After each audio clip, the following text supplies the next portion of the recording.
guys, gala muna ng konti. Gala tayo ng kaunti lang. Kaunti lang. Bakit kaunti?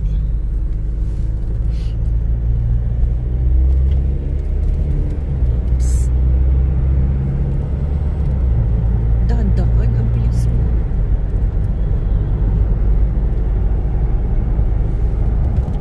Mag-road trip tayo. Dito lang sa tabi-tabi, hindi naman malayo.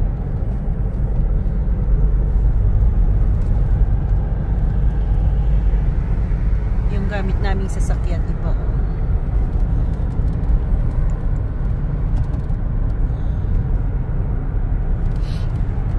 Pick up nung anak niya, hiniram.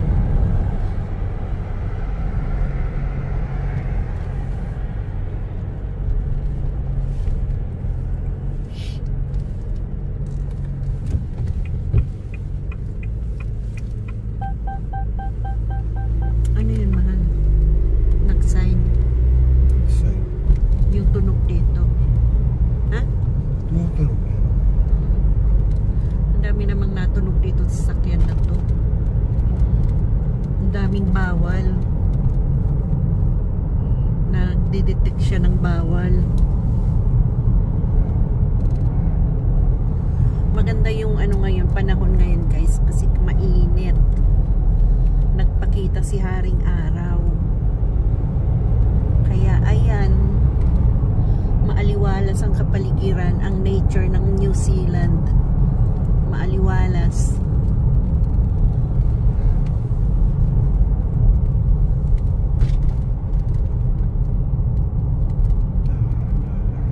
Ha? Dami yung naglalaro. Lalaro ng? Anong laro meron dyan? Soccer.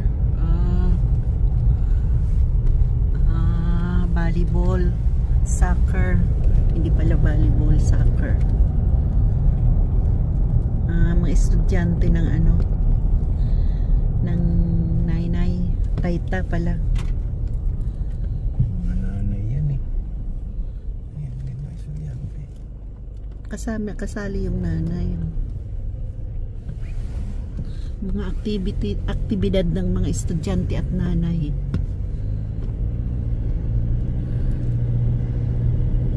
College ba itong nandito o high school? High school.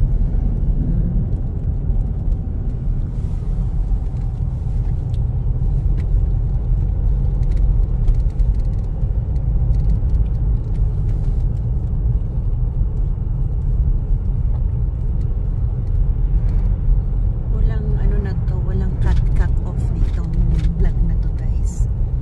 Dire-diretso lang siya.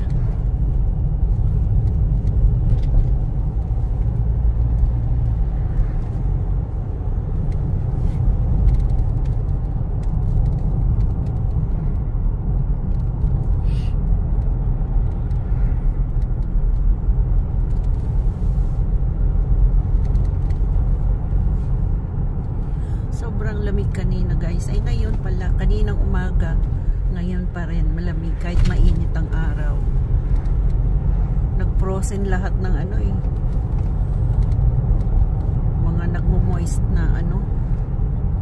Bagay-bagay frozen yung mga tubig. Yung tent namin nag-moist yun sa ano babong niya. Pag ano ko puro yelo yung ano bubong. Hindi naman dito guys nag-i-snow. Nagkaano lang siya yung mga yung sobrang lamig lang, tapos nagbibilog yung mga ano, yung mga nagmo-moist sa bahay, yung sa ano, pas may mga tubig.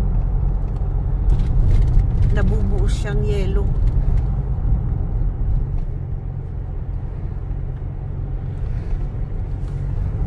Saan? 252 lang. Ito, 42 lang. ang gasolina? Saan? Dun sa malapit sa dagat. Nagkarga ako kahapon. Pumunta ka dun? Yung punta sa'yo.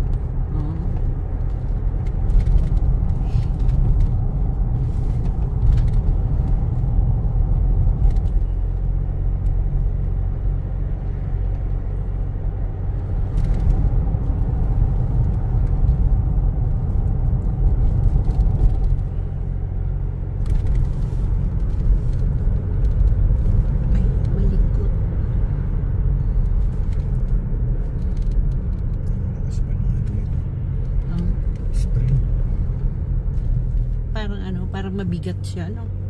Para mabigat ano. Diesel kasi. Hindi ka nasanay ako dun sa ano natin. Ito, Mahal ang tao. Wala naman dito yan. Ganyan kabilis. Nasanay ako dun sa sasakyan natin dun na kay Murano. Na parang ang gaan niyang ano, tumakbo.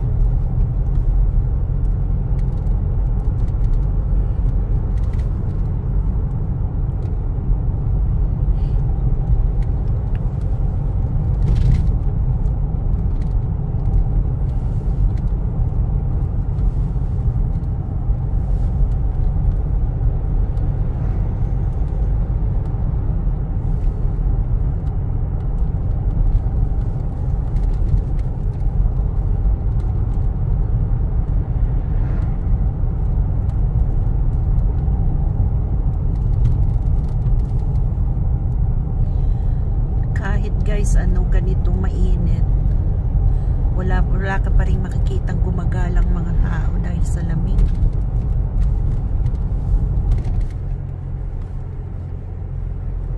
Malamig pa rin ang ano, kapaligiran. Kanina nga grabe na yung naninigas na yung dulo ng mga daliri mo.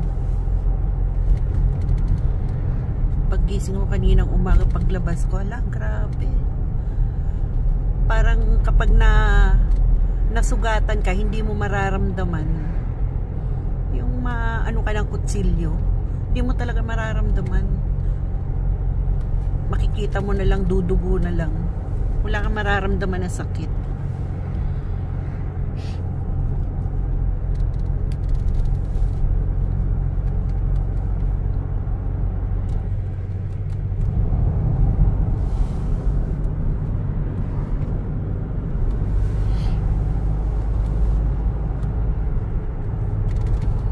For sale na yung anong yan shop.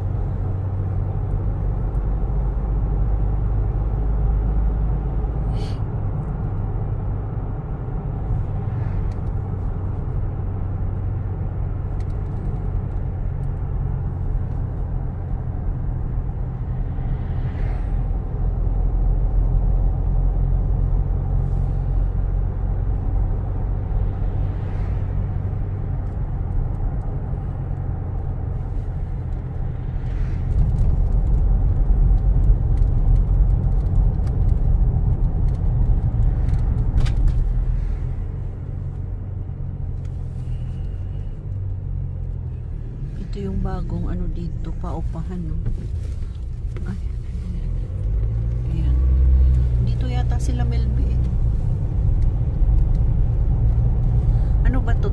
Ano na to? Yung ay pa to. Hindi pa ba to yung ano? Yung doon sa lugar nila, ano? Marie? Hindi yan. Ano ba yun? Sakop na ba to? Hindi pa. Ay, Nainay pa lang. Layo pa eh. Na itong mga bahay. Layo pa. Ano ba yung lugar ni Marie? Puro paupahan dito, guys. So, mga bahay. Paupahan, bili na rin. Ayan, may ginagawa pa. Binenta yung mga bahay dito. Tapos yan ang pinalit. Binenta sa gobyerno, mahal yung bahay. No?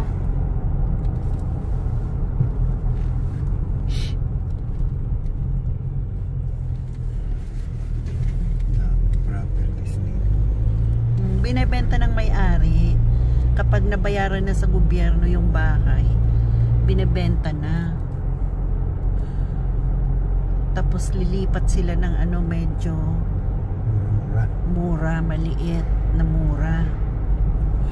Ganun ang ano dito, guys. Kalakaran dito. Kalakaran dito sa bahay. Pag bibili ka ng property, bahay. Ganyan. Kapag nabayaran mo na sa gobyerno, kahit hindi pa nababayaran, pwede mo nang ibenta.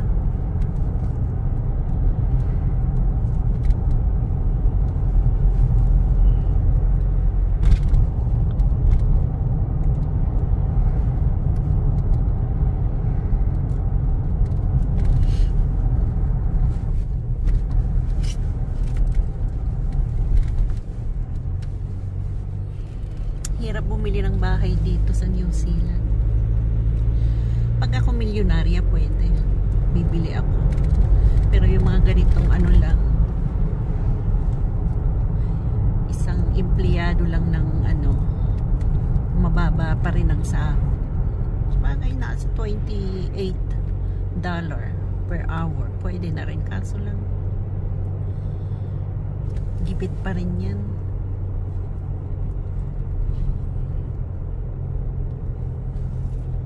Sa dami ng hinuhulugan, walay pa rin.